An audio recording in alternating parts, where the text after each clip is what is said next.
been doing that every week.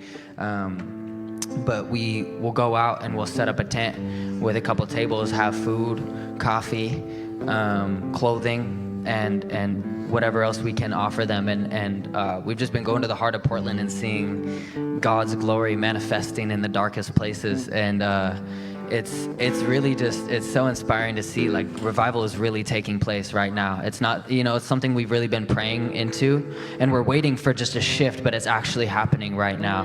And I encourage you guys to not miss out on what's happening. It's being stewarded by the ones who are willing to submit themselves and put themselves low, because the Bible says if you humble yourself, you'll be exalted. It never anywhere says that if you exalt yourself, you'll be exalted. There's really a move of God happening. And I just want to share a few testimonies of just what happened yesterday. We have countless testimonies from the last few months we've been going out and doing this, but God's really finally given structure and direction as far as what the outreach is looking like. And I just wanted to invite everybody here to what we've been doing on Saturdays and to join us. Is at 1. Saturdays at 1 p.m. we meet here, because every week it might look different where we're going, what we're doing. But I want to invite just a few people to share some quick testimonies about yesterday. Suzanne has a really powerful testimony, if you'd like to share that.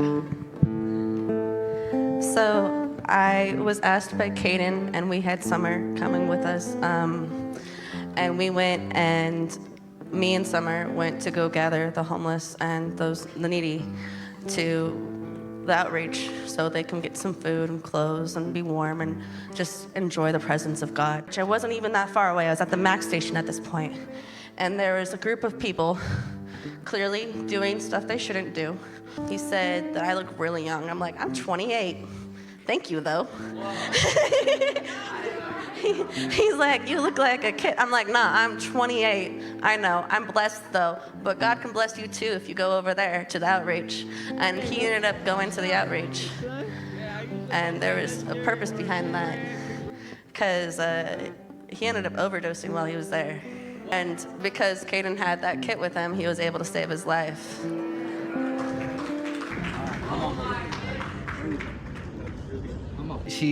There was a guy laying out on the floor, and there's a lot of people like just smoke. It was like so many people just smoking, and it wasn't weed or cigarettes. And normally when we're doing things like this, we're used to seeing people laid out on the floor by the glory, slain in the spirit. So like, I don't think anybody really thought anything of it. And so I go up to him and I asked him how he's doing, and he told me he's overdosing, which he could barely even say.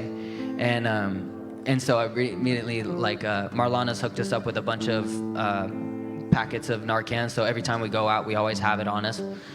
We know God's faithful to heal without it, but, he's also provided that as well. So we immediately, Joshua was there and just got down with him. We shoved some Narcan in his nose, and after 2, he started to come to, started breathing again, but he stopped breathing. And this is not the first time that we've just miraculously encountered people we have countless testimonies of times that we go out and we see people, like, if we're not there, who knows, and so it's cool that she was able to pull him in. We send out a couple teams of 2s to go out and fish, bring him in.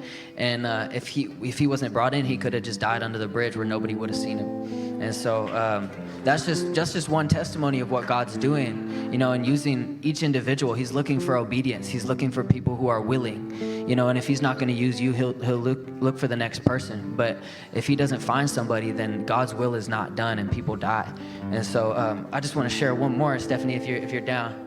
I went to prison myself, and so I have a real heart for the people on the street. And so I just, that's where I met my husband, not on the streets, but in prison. And we were food coordinators in prison, in the streets too. But me and him were food coordinators in prison. And so, yeah, I was his boss, and he was the inmate. Yeah. I almost went to prison again. Full circle. And so here we are again, and we're the food coordinators officially with me and Joshua. So here we are again, and Satan is attacking us like so bad. And one of the girls that came over, she saw that. She saw the brokenness in me, and she recognized that. And I recognized it into her. And so after we fed her, she just quietly went over and sat on the side, and I saw her. And she just kept drawing something, and I wasn't paying attention. And I was just getting back into like letting God fill me and just staying out of my head of what Satan was trying to do. And then after, I think it was after the overdose, was it? Oh, yeah, right after the overdose, she came over and showed a picture and said, what did it say? The sign that she wrote for her, it was so sweet, because the thing is, God knew she was going through it and needed encouragement. And the sign that she wrote, and she told me too that she actually led her to the Lord. She gave her life to Jesus in that moment. And she said, the sign said, it's very beautiful. I wish I could show everybody, but it says, it's the most beautiful sign. It says, thank you. You did an amazing job, you and all your helpers.